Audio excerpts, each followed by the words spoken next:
দৌলা আমার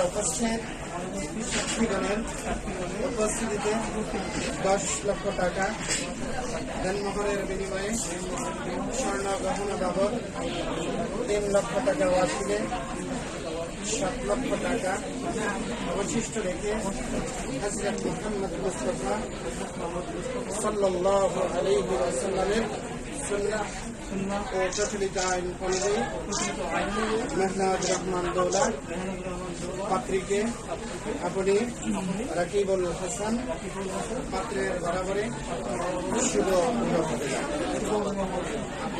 বিসমিল্লাহির রহমানির রহিম। উক্ত বিবাহ নিজের জন্য কবুল করিলাম।